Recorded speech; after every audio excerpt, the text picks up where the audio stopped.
¿Qué tal? ¿Cómo están, amigos? Nuevamente con ustedes en su programa Conexiones.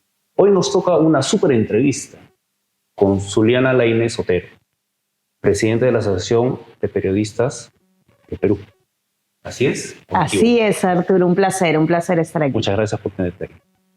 Dime, hoy pienso que la coyuntura nos lleva, casi es un tema único, ¿no? El tema de la represión que hay con el periodismo y la falta de comunicación que hay del gobierno.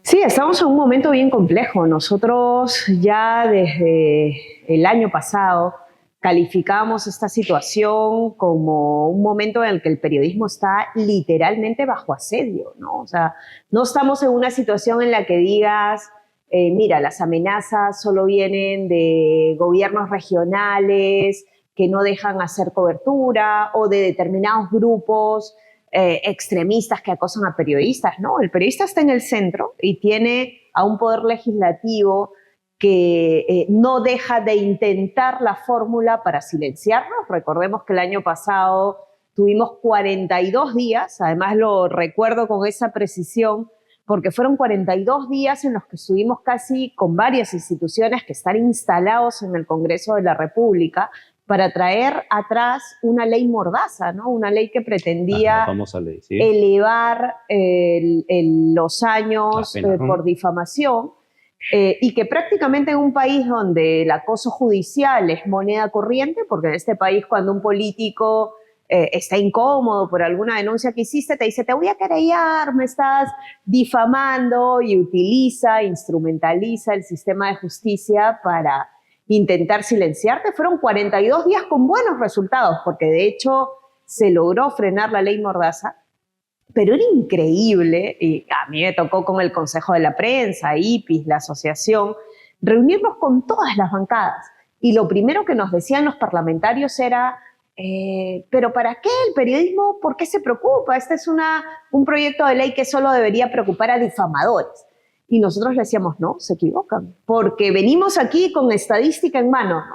Cada año llevan 35 periodistas a tribunales, procesos larguísimos, 4 años y medio de proceso, y al final de los procesos el 80% de periodistas es absuelto, lo que significa que no estás llevando a difamadores a tribunales, estás llevando a periodistas por hacer su trabajo, y el castigo, por supuesto que es el proceso, porque para un periodista no es fácil tener que estar yendo a audiencias, financiar, ojo, muchas veces la defensa legal, porque muchos periodistas son de regiones, son autogestionarios, entonces si los querellan por difamación, tienen que asumir muchas veces el costo de esa defensa legal y el impacto emocional que eso tiene. Yo hablo con colegas, o sea, Daniel Llovera, colegas en regiones, hay un colega en Abancay de Radio Titanca que tiene como 14 procesos generados por el ex gobernador regional y gente cercana a ellos,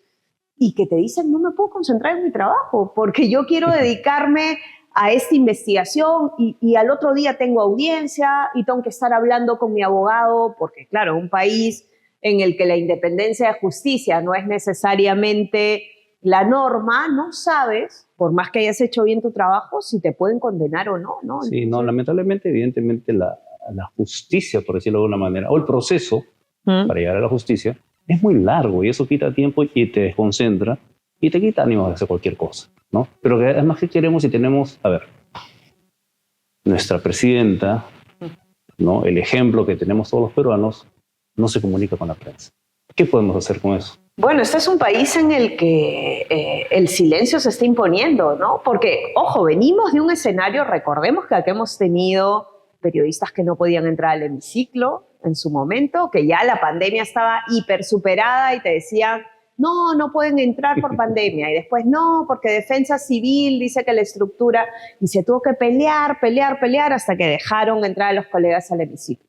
En la propia época de Pedro Castillo se recuperó la sala de cronistas luego de tiempo, ¿no? Porque decían, no, que la pandemia, no, que los colegas esperando ahí sentados frente a la Casa de la Literatura. Y ahora estamos en un escenario en el que no solamente tenemos a la Presidenta de la República que tiene más de 80 días sin responder a la prensa, y ojo, con situaciones graves, porque no es solo que no quiere responder, es que hay una política de hostigamiento claro frente a reporteros y reporteras que cubren la agenda oficial de la Presidenta. Nosotros estamos desde la asociación en contacto continuo con los colegas cada vez que hay o la inauguración de un colegio de alto rendimiento, porque sabemos que hay un clima de tensión y que no se garantizan, no se dan las condiciones para que ellos puedan ejercer su trabajo informativo. Entonces lo que nos dicen es, nos han subido un estrado, nos han dejado, como sucedió con el COEN y el simulacro nacional, encerrados en esta sala.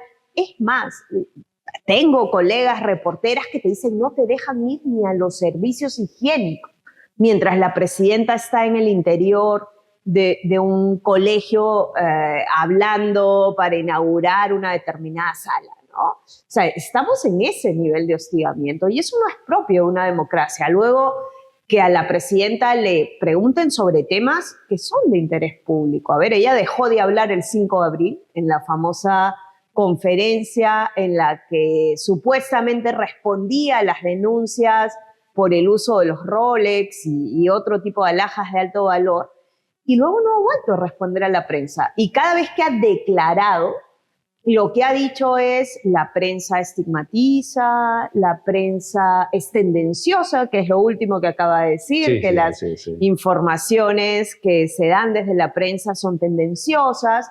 Eso, y nosotros somos bastante enfáticos en esa visión. Quienes tienen función pública tienen que entender de que no le hacen un favor ni a la... Ojo, además, no es ni siquiera la relación con la prensa. La prensa es un intermediario para que la gente pueda ejercitar su derecho a la información, pero no nos hacen un favor. El Perú es parte del sistema interamericano. Hay una declaración que tiene que ver con funcionarios públicos, que dice que un funcionario público tiene no solo que transparentar su función, sino que no puede utilizar ni adjetivos ni calificativos que puedan llegar a estigmatizar el trabajo de la prensa, porque por esa posición de privilegio que tienen, por la función pública que ejercen, pueden someter a ese periodista a una serie de riesgos, porque lo dejan desprotegido, lo estigmatizan, y en este país lo hemos visto. O sea, en este país hemos visto a colegas el año pasado cubriendo movilizaciones que no solamente eran atacados por fuerzas del orden, que muchas veces la ciudadanía era prensa mermelera, prensa basura, prensa... Todo eso, no voy a decir que solo por ello, nuestra organización también tiene un alto espíritu de autocrítica con cómo se hace muchas veces la cobertura desde las grandes empresas mediáticas, pero también suma la estigmatización desde la que se es víctima desde el sector, ¿no? Entonces tienes una presidenta que no habla con la prensa, tienes un presidente del Congreso que no habla con la prensa, pero no solo que no habla, sino que los lleva a tribunales, ¿no? Y se jacta de eso. O sea, hace unos días el señor Alejandro Soto ha dicho, yo no tengo ningún problema en denunciar a un periodista cada fin de semana, ¿no? Y estamos convencidos que no tiene ningún problema, porque si vamos a su lugar de origen, al Cusco, hay más de 12 colegas llevados a tribunales por el señor Soto. Pero ahora con el agravante de que en este último episodio que lo ha llevado a hacer nuevamente, a convertirse en un agente que perturba el ejercicio de la libertad de expresión en el país, esta vez él ha utilizado recursos públicos para atentar contra la libertad de prensa. Porque la última denuncia contra el jefe de investigación de Cuarto Poder ha sido a través de la Procuraduría del Congreso de la República. O sea, ya no es él, en individual, Alejandro Soto, llevando a un congresista, a un periodista a tribunales, sino que es el Estado. Y en una denuncia que es absolutamente absurda, ¿no? Pero, mira, con esto me dices que el periodista está desprotegido. O sea, prácticamente cualquiera puede hacer una denuncia contra un periodista y va a proceder. Y en este caso, como dices, reglaje. ¿Qué tipo de reglaje le puede hacer un periodista a cualquier persona? Y por eso ahí la demanda es a las instituciones del sistema de justicia, porque el Ministerio Público no debería aceptar eso. Exactamente. Se supone que el Ministerio Público califica acepta Correcto. o no acepta la denuncia. Correcto, o sea, reglaje. Creo que eso para un estudiante de Derecho del primer ciclo de facultad, saben que solo califica reglaje si tú estás siguiendo a alguien con fines delictivos. ¿El periodismo es un crimen? No, definitivamente. O sea, la actividad periodística es un crimen. No, es lógico que en la actividad periodística no solo probablemente vas a ver con quién se reúne alguien, o como pasó hace muy poco, tú puedes estar como pasó con la casa de Zarratea, o como pasó en su momento cuando se produjo un hecho lamentable que fue el suicidio del expresidente García. Los periodistas, ese es nuestro trabajo. O sea, tú estás frente a un lugar de alto interés público, donde entran y salen quienes tienen responsabilidad pública, y no por eso le estás haciendo reglaje a alguien, ¿no? Estás haciendo tu trabajo. Estuvimos ahí, o cuando todos recordaremos lo sucedido en determinadas embajadas, secuestros. Uno está ahí, está parado. O sea, uno como periodista sabe que te puedes pasar 7, 8, 9 horas a veces en la puerta de la casa de algún político, alguien, porque sabes, por olfato periodístico, que algo puede pasar, que es de interés público y es tu trabajo, pero el periodismo no es un crimen. O sea, tú no eres, y ahí por eso el llamado al Ministerio Público. El Ministerio Público debería descalificar de inmediato este tipo de denuncias, porque no hay forma que eso califique como reglaje, ¿no? Y reitero, es lección de primer ciclo de un estudiante de Derecho, ¿no? O sea, reglaje no hay. El problema es de que muchos políticos, y no hablo solo de políticos que activen a nivel de estos dos poderes del Estado, sino que hay gobernadores regionales, ex candidatos a responsabilidades públicas, que están usando una estrategia en Perú que es bien peligrosa. Y es intentar involucrar a periodistas en otro tipo de delitos que aparentemente no tienen conexión con su trabajo periodístico. Y ha pasado. Hay un ex candidato al Congreso de la República, el señor Víctor Quijada, que postulaba por el Partido Nacionalista Peruano, que desde un medio de comunicación, un portal noticioso, se revelaron denuncias que tenía por presunta comisión de acoso sexual, y él denunció a las periodistas, entre ellas Graciela Tiburcio, que era de Huayca, las denunció por delitos informáticos, ¿no?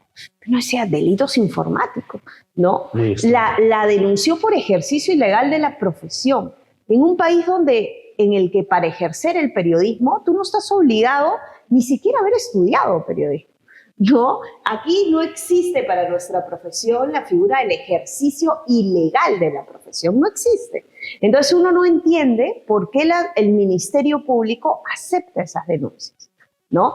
Yo pongo un caso bien concreto, ¿no? Nuestra organización tiene un trabajo constante de denuncias, incluso de pelea contra la impunidad en algunos casos emblemáticos en el país, como fue el caso del colega Hugo Bustíos y todo el proceso que se le siguió a Daniel Urresti, o las denuncias que hicimos en la época del presidente Castillo, cuando no se dejaba entrar a cubrir una conferencia de prensa. Hasta hace 2 meses yo recibía notificaciones como presidenta de la asociación, 3 notificaciones a la semana, 3 del Ministerio Público. No solo contra la presidenta de la asociación, había un listado como de 100 periodistas. Porque un ciudadano en este país había denunciado al periodismo culpándolo de la situación del señor Castillo. Entonces teníamos abierto un proceso en el Ministerio Público contra el periodismo, y ya te digo, había una lista de 100 periodistas. A mí me incluían por ser representante de un gremio de periodistas en el país. Y nos investigaban, no te imaginas el volumen de las notificaciones, 3 veces a la semana, por casi 1 mes y medio. De seguro ya la investigación se debe haber caído porque no nos han vuelto a notificar. Pero podemos entender que un órgano del sistema de justicia lleve adelante investigaciones tan absurdas. No, definitivamente.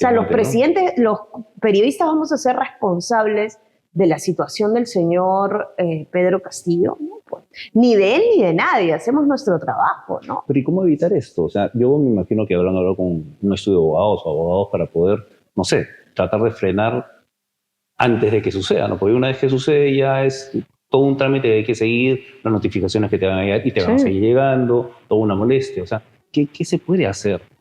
A ver, para nosotros sin duda una de las cosas que han sido valiosas en este país, de hecho, una agencia como UNESCO estuvo impulsándolo durante un buen tiempo el año pasado, es de que las instituciones periodísticas tengan la posibilidad de tener espacios de diálogo con los operadores del sistema de justicia. De hecho, hemos tenido reuniones en su momento, recordemos que el año pasado fue un año de movilizaciones, ¿no? Entonces teníamos cosas como un ejecutivo que quería ponerte un protocolo para la cobertura en manifestaciones, que prácticamente era, yo recuerdo mucho, nosotros no participamos en esa mesa porque no creíamos que había voluntad para llevar adelante este protocolo, pero recuerdo mucho de que la policía lo que te quería plantear era de que no entrevistes a los manifestantes para que no te expongan a que te agredan. O sea, imagínate como periodista vas a una manifestación y no puedes entrevistar manifestantes. O te decían, mira, para que no te caiga un perdigón en la cabeza, tienes que ir a cubrir 2 kilómetros más allá. No, pues un periodista necesita estar en primera línea, un fotoperiodista necesita la foto del momento. Y tuvimos espacios de diálogo, de hecho, en su momento, con fiscales de este país, diciéndoles, a ver, ustedes no pueden aceptar este tipo de denuncias.